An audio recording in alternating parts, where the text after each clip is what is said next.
Welcome to Cues and Views, first on the web for collecting English billiard cues.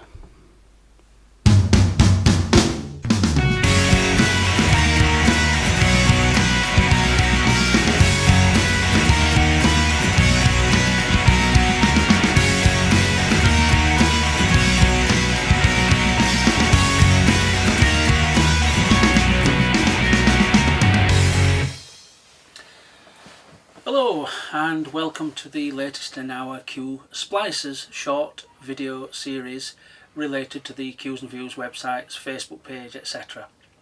As you know, our mission, if you like, is to popularise snooker and billiards memorabilia collecting and valuing the old artefacts from the past. Perhaps things have disappeared and been thrown away and are just no longer around, that we would have liked to have seen, and our purpose is to give you the opportunity, if I've managed to acquire them, to at least see them. Some of the things that I've managed to get hold of are quite quirky and unusual, and this little group of balls is no exception. Now, to all intents and purposes, what you will see here is a very ordinary set of supercrystallate snooker balls from about the early 70s. Sometimes you see these boxes with additional stickers like Thurston's or Riley's or whatever like that. Sometimes they're in disrepair or falling to bits and whatever. This box is quite good, and there's a reason for that, and I'll explain that reason in a moment. Now, so that's sort of fairly common, and you can come across them on eBay possibly for in the region of £25 with another £10 for postage. This set would cost you considerably more if I should ever choose to sell it, and I'll explain why shortly. But moving on, the other set that I have on the table with me are an older set. These are supercrystallates, as I've said, which are the forerunner to the current Aramith ball, and this set here are a set of crystallates, which is the forerunner to supercrystallate. Now, sometimes you see these and they are bonzoline and they just have that rougher texture to them. These are definitely crystallates because it says on the lid. The lid is actually falling to pieces, so I haven't bothered showing you the lid. The lid is just brown, the same as the surrounding of the box. Now, okay, you might be thinking, well, what's so special about these two sets of balls? This in its dilapidated box, and these, although absolutely extraordinarily mint condition. But why? What's the story behind them? Well, I'll tell you. They actually belonged to the late John Pulman.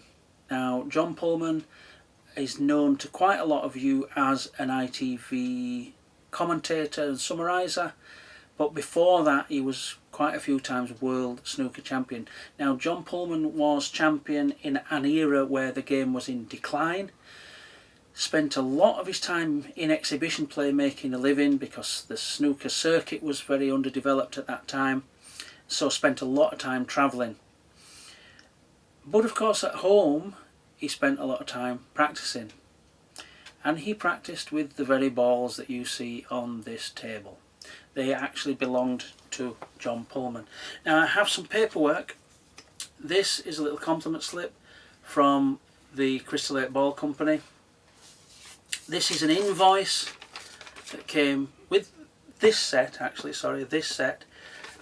Actually, there's nothing other than the address and so on written on the invoice because he wasn't charged for them, he was presented with them. And that's the invoice, and here is the little compliment slip with compliments from the Crystallate Ball Company. And on the inside of this little card is the signature from the gentleman who was in charge at the time, Mr. Cameron. No, not that Mr. Cameron. This is the Mr. Cameron who was in charge of the Crystallate Ball Company at the time. Now, so let's just have a little closer look at these. Well, the crystallates are not that remarkable, I have to say. They look like they've been used for many, many years, and they are, although they are remarkable because they belong to John Pulman, other than that, they are unremarkable to look at. In fact, if you look at the white, it has a very grey tinge to it, and it's not that pretty actually, but The yellow, incredibly bright for a yellow, and I would swear to you, I have not mixed and matched any of these. This is just how they are, and they do change over the years. If you notice some later sets, the brown is much more orangey brown, in keeping with how they appear on television, so that the brown does appear different to the television cameras compared to the reds, so it stands out, especially when the brown becomes mingled in with the reds. Obviously you can see the difference here. So they're a crystallate set, possibly from the early 60s, maybe even the late 50s. I've got a couple of sets of them and lots of billiard balls from that era, billiard sets, because as we know from what we've discussed earlier and what we've shown you earlier, billiards as a sport, certainly at the professional level, was dying out, and snooker completely took over from the early 30s, so they're quite an interesting set.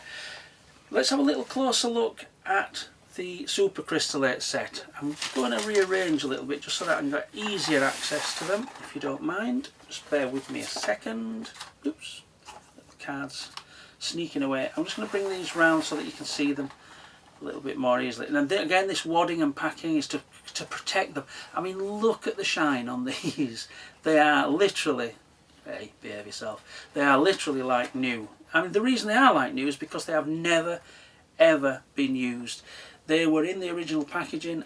I could have left them wrapped up, decided that it was a nice thing to show them to the world, and to be honest with you, I wanted to look at them myself. Look at the rich pink. It's almost orangey, the pink, and it's beautifully clean and perfect. Again, pre-televised colour on the brown, quite a nice dark brown, different to the other brown, but look at the shine on that, absolutely immaculate. The yellow, again, look at the difference in the yellow. It almost looks dark in comparison. This is an incredibly bright yellow, mind you, but that looks almost quite dark. Let's have a look at the blue. And again, which was interesting in this era, the blue was almost a greeny tint to it, but look how dramatically different the green is. I mean, that's a lovely shade of green. I don't know whether that would show up well on TV cameras, because the modern green isn't like that. But that's a lovely, absolutely perfect set of super crystallites. And as ever, even though it's been kept in the box all this time, the yellowing effect that you get with super crystallites, that's often common with super crystallites. And even, I think the aramiths that we use nowadays go a bit yellow with age. Lovely. So I have this set. I've had them probably about 5 or 6 years, and I'm absolutely delighted to own them. As I said, this set definitely used on a daily basis by John Pulman. This set presented to John Pulman not that long before he died. I would have said maybe a year, maybe a couple of years, I don't know, but certainly before that. The address label, you know, the details are there. Absolutely delighted to own them and to share them, in the sense of putting them in this video with yourselves. So I hope you enjoyed that. Very unusual item, very pleased with them. Tune in again for our next video, and I hope you enjoy them. Some of them are shorter than others, some of them are short and sweet. I hope this one's been sweet. I think these balls are very, very sweet. Thank you.